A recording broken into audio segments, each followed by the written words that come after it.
A white man in cashmere lifted his hand like he was directing traffic. I think you're looking for the back. My man, Dante Reed, had a boarding pass for seat 1A diamond tier paid in full. He also had something harder to carry, the kind of composure black men earn after years of being questioned in spaces they paid to enter. But today the doubt didn't come from security. It came from seat 1B. The flight attendant didn't check the manifest. She checked Dante. "Sir, are you sure this is your seat?" He was, but certainty means nothing when your presence gets mistaken for provocation. He stayed calm. He stayed seated until they removed him for being disruptive, for recording, for making a white man uncomfortable. What didn't they know? The man they pushed off that plane wasn't just a passenger. He was the CEO of the company that built the tech, keeping their entire airline in the air. And now he's not asking for his seat back. He's rewriting the flight plan, and their name just landed on the blacklist. If you believe respect should come before prejudice, drop a respect first in the comments and hit subscribe. Now you won't believe what happens next, because today's story isn't just about being removed from first class. It's about a lesson and a reckoning that shook an entire institution. Hi everyone, welcome to BW Stories. Let's get started. The air smelled like citrus-scented leather and cold privilege. Gate 2A had just begun boarding first class for flight AA812 from San Francisco to Boston.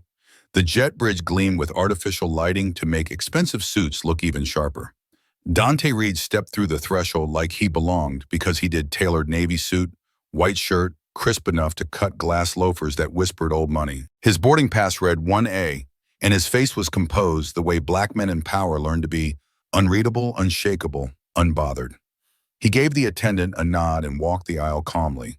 Cabin crew adjusted champagne flutes. Passengers settled into wide recliners. Everything looked like the high-gloss brochure Aurelia Air loved to brag about. Excellence in the air. Then he reached his seat 1A. Someone was already standing in front of it. A tall, silver-haired white man in a taupe cashmere sweater and smugness tailor fit to his jawline. Gregory Langston. The name wouldn't come until later, but the tone arrived early. The man stepped forward and extended one arm, palm out like he was stopping a thief.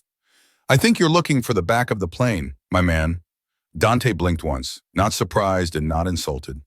"Just calculating, I'm in 1A, he replied smoothly, raising his digital pass. The man didn't even look at it. "So am I." "But you've made a mistake." Gregory's voice dripped with mock courtesy, the kind that knows it won't be questioned. His eyes didn't flinch, but they didn't rest on Dante's face either. They lingered on his skin, features, and the audacity of his presence. Behind them, a younger woman in 3C paused, mid-buckle, eyes narrowing. She didn't speak. "Excuse me," Dante said, motioning toward the seat. "I believe there's been a misunderstanding." Before either man could escalate further, a flight attendant appeared, Hannah blonde, bun sharp red, lipstick posture trained to exude calm. She looked between the two, then turned directly to Dante. "Sir, are you sure this is your seat?" Dante didn't move. "Yes. Would you like to scan the pass?" She hesitated, scanning only him, not the pass. Gregory chuckled softly behind her. Not loud enough for confrontation, but loud enough to land. "Of course it's a tech guy," he muttered, lips barely moving. All flash, no etiquette.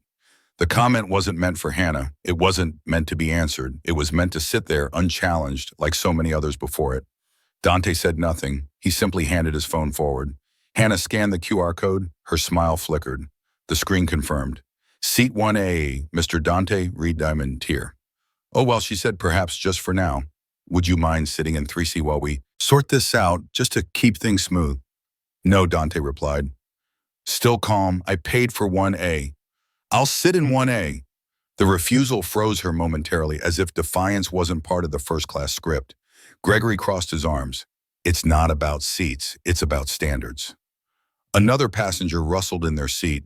A phone camera glinted briefly in the corner. Hannah's voice lowered. "Sir, we just want to avoid escalating things." "Then don't escalate," Dante said, and his voice so even it was almost threatening. "There's nothing to fix. The system has already done its job. I am where I'm supposed to be." She hesitated again, looked over her shoulder. No help came. The pilot hadn't emerged. The gate hadn't closed.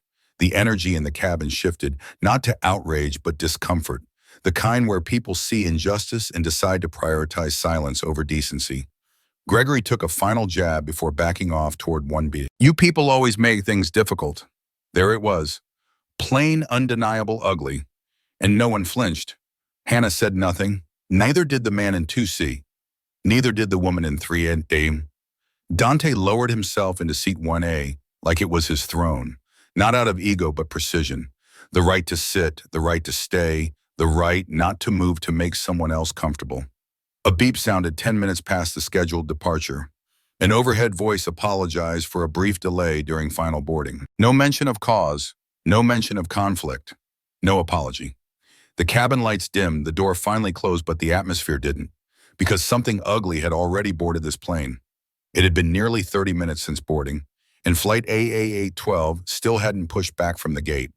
A soft voice over the intercom mentioned ground congestion and final coordination, but inside the first-class cabin, it felt more like an unspoken stall. Dante Reed sat 1A upright, composed, dignified in his tailored Navy suit, but aware of the quiet current moving around him. You could always feel it if you knew what to look for, and Dante had spent a lifetime learning the difference between turbulence and tension. Across the aisle in 1B, Gregory Langston had made himself comfortable, reclining back as though he owned the aircraft. His jacket was already off his shoes, loosely undone, and his fingers gripped the stem of a nearly finished flute of champagne. He tapped the flight attendant button with a practiced entitlement. Seconds later, Hannah arrived with a glow reserved for men like him. Mr. Langston, would you like another glass? Yes, and bring it with that warm towel this time, would you? I've had a hell of a week. Of course, she said, beaming, then barely. She looked toward Dante in 1A. No greeting, no eye contact. Just a faint glance as though checking that he hadn't moved again. Dante adjusted the cuff of his shirt. He had yet to be offered a drink. Or anything. 15 minutes passed. The pre-takeoff service continued selectively. No champagne, no towel, just silence. Eventually, Hannah returned, placing a small plastic cup of lukewarm water on his tray with the delicacy of someone avoiding eye contact. Let us know if you need anything, she said, flatly turning away. Actually, Dante said, his tone smooth and unshaken. I'd like to order dinner. I'll have the signature halibut. She hesitated, a flicker in her expression. I'm sorry, sir. That item was limited. We're out already, he glanced at his watch. They weren't even taxing yet. It was very popular this evening. We're not even at cruising altitude, Dante said calmly. I can bring you the vegetarian risotto. No, thank you. She nodded quickly and retreated down the aisle like putting out a fire. She hadn't meant to start. Dante exhaled through his nose. Measured, grounded, 3 rows back in 3C, Marissa Cheng sat quietly with a book open in her lap. She wasn't reading. She hadn't been for the past 20 minutes. Mid-30s, sharp eyes, earbuds tucked in, but paused. Her phone rested against her thigh and the Notes app was open. Her thumbs moved discreetly. Flight AA812, seat 1A ordered. Halibut told it was unavailable. 10 minutes later, seat 1B orders the same dish. Gets it. Same server, same smile, same silence. Up front, Gregory called out, I'll take the halibut, please. Extra lemon if you've got it, and then a wink to Hannah. She smiled. 5 minutes later, she returned with the halibut garnish plated fresh. Dante didn't react, didn't raise his voice. Just reached into his jacket, tapped open his camera, and began recording. No commentary, no theatrics, just truth in motion. Gregory leaned back toward him, slicing into the fish without breaking eye contact. They'll serve you last, he said casually. No matter how expensive your suit is. It wasn't said loudly, but it was meant to be heard. Dante turned his head, looked him in the eye. Do you talk like that to every black man in a seat you think is yours? Gregory gave a tight-lipped smirk. You people play the race card every time someone calls you out. Silence folded in like a pressure drop. A man fiddled with his AirPods 1 row back, pretending not to hear. Dante stared unblinking, and people like you act shocked when someone finally calls you back. Gregory went quiet, returning to his food. Hannah passed again, pausing for just a beat too long before quickening her pace. Marissa typed again, 1B to 1A. You people play the race card. Did anyone else hear that? Crew pretending nothing happened. No response. Dante leaned back, not in defeat, but in certainty. This wasn't new. It wasn't even surprising. He wasn't surprised by the halibut. He wasn't surprised by the silence. He wasn't surprised that every subtle dig, deferential smile that skipped his seat and delayed glance was part of a dance choreographed long before he boarded. What did surprise him, if anything, was how casual it still felt, how easy it came to them, how ordinary the exclusion had become in a space where power was worn in cufflinks, but rarely extended past skin. The worst part wasn't the insult. It was the effortlessness of it all. The air still hadn't changed. The engines were still quiet. The door was still open. And Dante knew what that meant. This wasn't over. It was only stacking tension pre-takeoff, and altitude would do nothing to thin this kind of air. The jet bridge was still attached. That alone told Dante everything. They weren't in the air yet, which meant they could still unmake the mistake of letting him on board in the first place. He knew the signs. Not just the microaggressions, they were the seasoning. The real signal was a procedural pause when flight attendants stopped eye contact, when a senior crew member just wanted to confirm something. When movement slowed, whispers sped up. That's when they start coordinating an exit plan. For you, from the corner of his eye, Dante saw Hannah duck behind the curtain, separating first class from the galley. The other attendant, someone he hadn't been introduced to, followed shortly after, clutching a tablet and speaking low. A few minutes passed. Then came Brent Tall, late 40s manager, badge polished, posture rehearsed. He moved with the confidence of someone used to saying the last word in tight spaces. His eyes swept the cabin and landed on 1A like a target acquired. "Mr. Reed," he said, voice loud enough for row 3 to hear. Yes, Dante didn't stand. Brent stepped forward slightly, stiff, polite, already posturing. "We've received a concern from another passenger that your presence and behavior are making him feel uncomfortable." Dante didn't flinch. "Uncomfortable? Yes, sir. Specifically seat 1B. Right on cue, Gregory Langston leaned forward and raised his voice just enough for everyone to hear. "This is unacceptable. I've tried to stay calm, but this man is harassing me, recording me, making threats under his breath." There was a slight gasp from 2A. Dante turned half the cabin, now watching. "Phones are not up, not yet, but close." "You're lying," Dante said, calm as glass. "And you know it," Brent put up his hands. "Sir, I'm not here to argue. I'm here to maintain a safe and respectful cabin environment. I must ask you to step off the aircraft while we resolve this." "Resolve what?" Dante asked. "The issue," Brent replied, which is a pause. "You've created a disturbance," Brent said. "By asking for a meal I was told didn't exist and recording the contradiction." Brent shifted. "Sir, this doesn't have to escalate. It already has." The aisle was narrowing emotionally, if not physically. "Let me ask you plainly," Dante said. "Am I being asked to leave this aircraft because I'm black?" Brent's face froze. "Sir, we're not going there. You already did. You just didn't want to say it out loud." From seat 3C. Marissa Cheng tapped her phone, red light on recording. Sir, Brent said, "Please gather your belongings." "No. If you refuse, I'll be forced to involve airport security." "Then do it. I'm trying to avoid that." "I'm not," Gregory piped up again, voice theatrical. "He's trying to intimidate me now. This is ridiculous." That was the tipping point. 2 ground agents appeared at the front of the cabin. Not TSA, not police, just logistics. Staff, but with enough badges and vests to look like authority. Brent stepped aside. "Mr. Reed, for the comfort of our other guests, we're asking you to deplane." Dante stared at the man, then at the 2 staffers. He knew the game. He gathered his leather bag slowly, phone still rolling in his jacket pocket, shoulder square, spine straight. No apology, no eye contact from Hannah. Gregory looked smug. Brent looked relieved. Dante turned back at the threshold. "Every one of you saw what happened, and every one of you said nothing." No one answered. The man in 2B shifted. The woman in 1C stared at her cuticles. The silence was an accomplice. Dante stepped off the plane. The door closed behind him with a hiss. In the gate area, no one offered him help. No explanation, just the stiff, cold professionalism of consequence without cause. He sat, opened his laptop, and began uploading the footage. 10 feet away, Marissa stood quietly, phone still in hand. She approached him carefully. "Mr. Reed." He looked up, calm but calculating. "I recorded it too," she said. "The food, the comment, the removal." "Are you a journalist?" he asked. "No, just a person who's tired of pretending this is okay." He nodded. "Thank you." Marissa hesitated, then added, "I posted the clip, Twitter. Hashtag's already trending." She showed him the screen, #first class, while black, #Aurelia, Airlines, #Dante Reed. "Guess we're airborne now," Dante murmured. "Not the plane, the reckoning." And it had a hell of a tailwind. The lounge smelled like eucalyptus and false civility.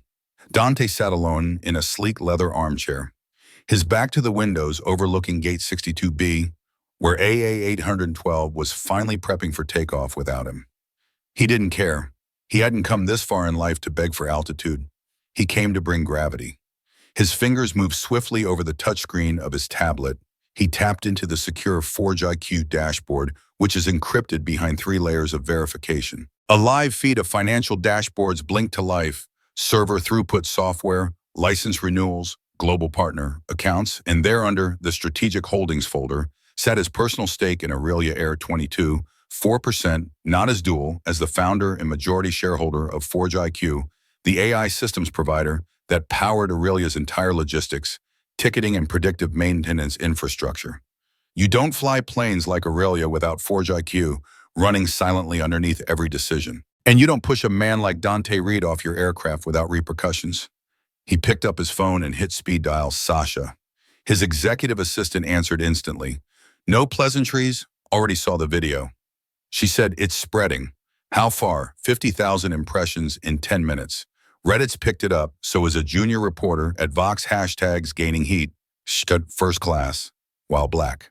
Someone already dug up your company bio. Tell them to hold. Already drafted the NDA for Marissa Cheng, she added. I'll reach out personally. He exhaled, once eyes narrowing. Pull up our contracts with Aurelia. All 6, she asked. All 6, prioritize the one tied to cabin crew, AI compliance and dynamic routing. Got it? You want me to start draft notices? Not yet. There was a pause, which only came when the chess pieces were. You making a move, she asked finally. No. He leaned forward, arms resting on his knees. I'm flipping the board.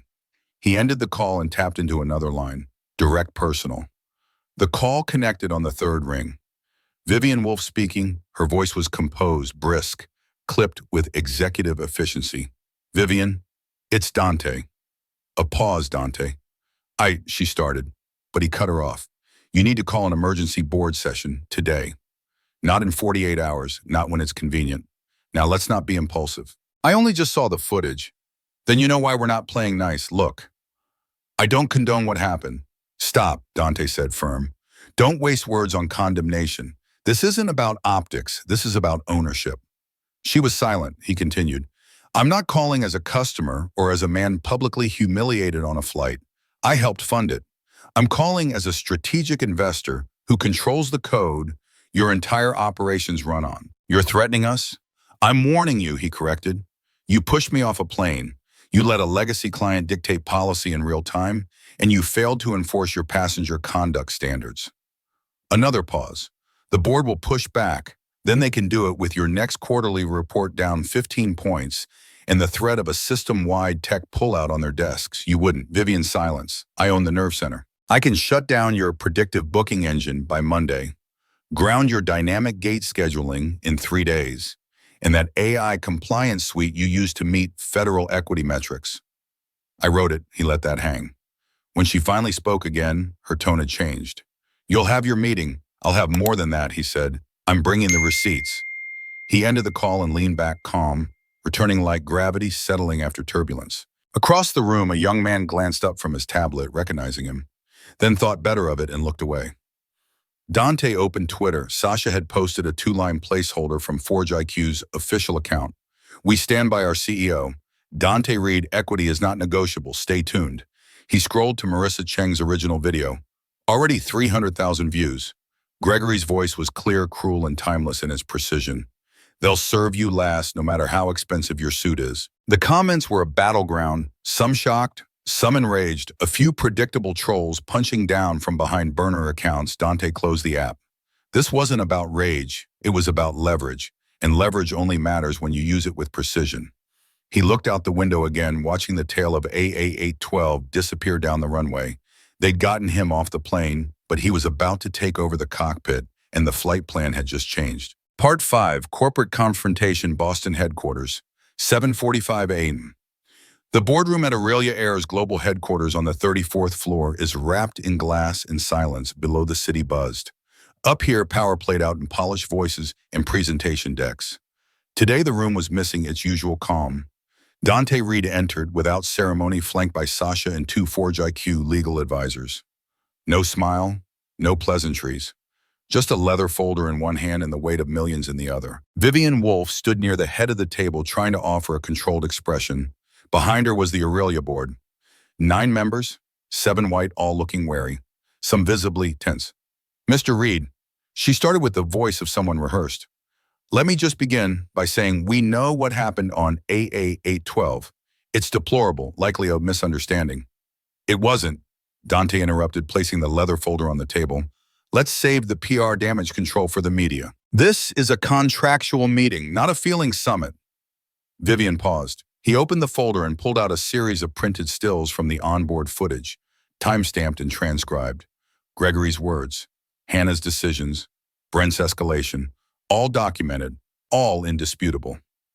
This, Dante said, tapping the first image of Gregory, leaning toward him, smirking mid-insult, is not a misunderstanding. It's institutional negligence. One of the older board members, Dalton Price, leaned forward. These are serious accusations.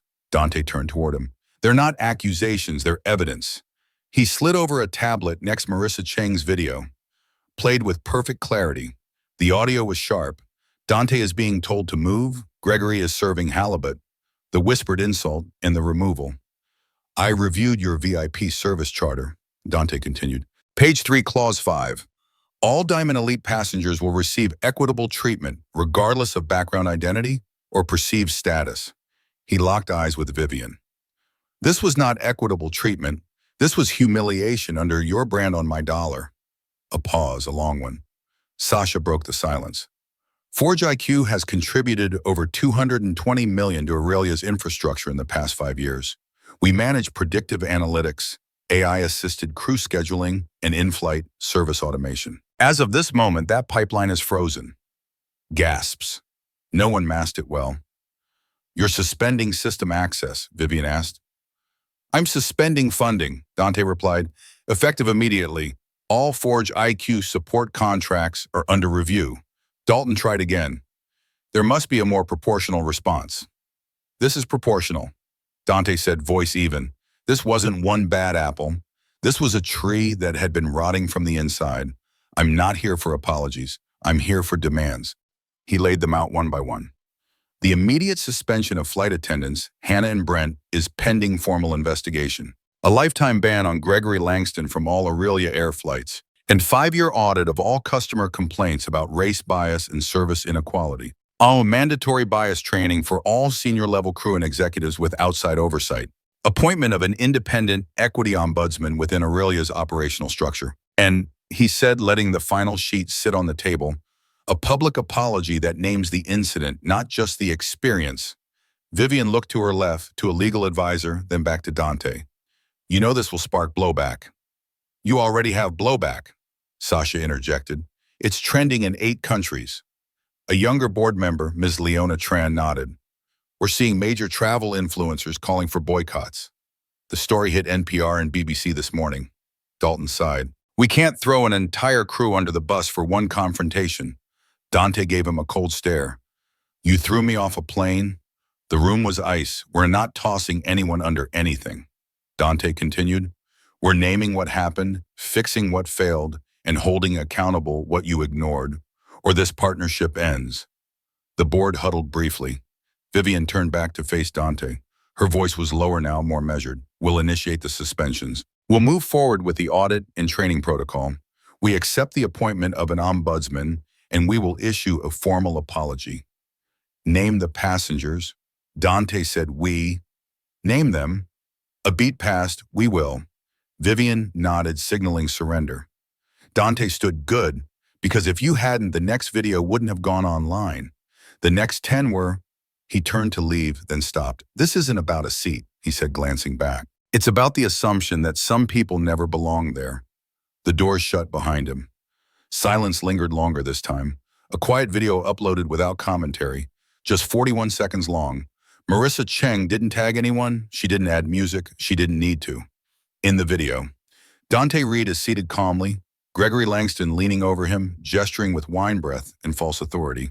A flight attendant is turning away, avoiding eye contact. And then the moment Brent Staiff in his uniform ordering Dante off the plane, no yelling, no resisting. Just the brutal stillness of a man used to injustice, the caption read simply. This is what flying while black in first class looks like. Hatch of first class while black.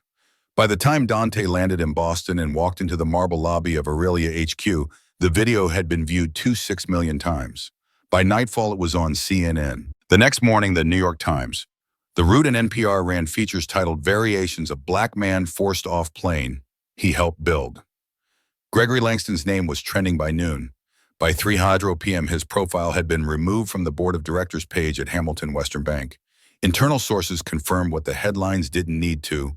He had been asked to step down in the interest of reputational integrity. There was no press release, just absence, just erasure. Hannah Brody, the lead flight attendant, released a statement through Aurelia's PR firm the following day. I deeply regret the situation that unfolded aboard Flight AA812. It was never my intention to cause discomfort or disrespect to any passenger. I have taken a leave of absence to reflect and listen. The public was not kind. Screenshots of her past social media posts, one of which read, "Tired of people always making things about race," resurfaced within hours. The top comment under her apology read, "You're not sorry it happened. You're sorry you got caught." And under that, a simple quote from Dante's interview with GQ. This is not the first time I've been mistaken for less than what I am, but it might be the last time they do it without consequences. The interview itself was brief, just 10 minutes. He agreed to speak once, only once, filmed in a quiet hotel suite. Dante wore a navy sweater, no tie, and looked directly into the camera. They didn't see me. They saw a disruption, a threat, a mistake in their system. He didn't mention names, didn't call for boycotts. We're all trained, consciously or not, to look for what doesn't belong. And in that cabin, I was the one thing they decided didn't fit. When asked about Gregory Langston, he replied simply, he wasn't the root. He was just the leaf that snapped. Across the country, editorial pages debated. Some praised Dante's restraint, calling him a masterclass in controlled dignity. Others accused him of weaponizing identity to gain influence, but the numbers didn't lie. Aurelia Air's customer service ratings dropped 14% in 3 days. Stock dipped 42%. Calls flooded into their hotline. A viral TikTok from a black airline stewardess in Atlanta said it best. Y'all keep acting surprised when it happens to a rich black man in a suit, but it happens to the rest of us every damn day. By the time the Aurelia Air Executive Board wrapped its crisis summit, the public fury had already reshaped the company's future. What began as one man being forced off a plane was now something else entirely, a reckoning with the invisible rot that had gone unchecked in the sky for decades. Dante Reed didn't want symbolism. He wanted systems, and he came with blueprints. Forge IQ, his automation and data solutions firm, moved swiftly. Within 10 days of the board vote, they deployed an internal task force dedicated to redesigning Aurelia's passenger service oversight. At the heart of it was an AI-based behavior analysis module designed not just to flag bias in real time, but to detect the subtle patterns humans ignored or normalized. Facial tension posture analysis, inconsistencies in response time, differential tone of voice. The system saw what the eye often wouldn't admit. It didn't care what color your vest was or how many miles you'd flown. It tracked equity, and every crew member would be subject to its audit. Aurelia, facing investor pressure and a mounting media storm, didn't flinch. The airline announced an unprecedented overhaul of its internal accountability structure for the first time. At the center of it is the formation of the Bias Response and Equity Unit. This wasn't a PR team, it was an enforcement arm. Composed of independent investigators, cultural competency experts, and compliance analysts, the new unit reported directly to the board. Not HR, their job track, investigate, and resolve every report of discriminatory behavior across the airline's global operations, from gate agents to lounge attendants to the flight deck. Skeptics raised eyebrows, but then came the training. Aurelia mandated a 3-phase program for all frontline staff: bias recognition, equity implementation, and empathy in high-stress environments. Completion wasn't optional. Pay raises, leadership tracks, and continued employment would be contingent on verified performance in these modules. Each session included role reversal simulations, AI-assisted feedback, and live testimonials from passengers who had experienced coded exclusion. The footage from Flight Home AA812, the original recording, was used as required viewing. The woman behind that footage, Marissa Cheng, wasn't done either. Aurelia recruited her as a customer experience consultant, assigning her the newly created role of Minority Experience Advisor.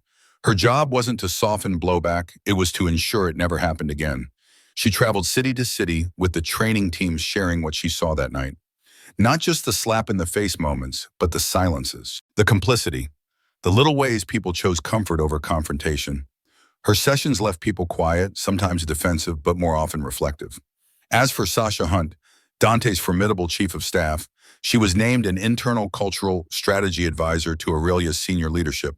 Her first act was dismantling the silent chain of command that allowed employees like Hannah and Brent to escalate false complaints without fear of accountability. No one should be punished for making a rich white man uncomfortable, she said in her first boardroom address.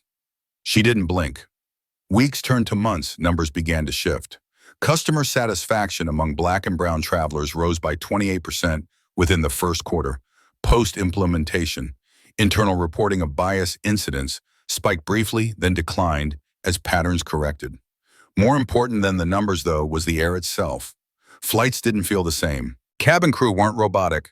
They were present. Alert. More passengers made eye contact, more greetings were shared. Fewer glances slid past seat 1A with assumption baked in reform.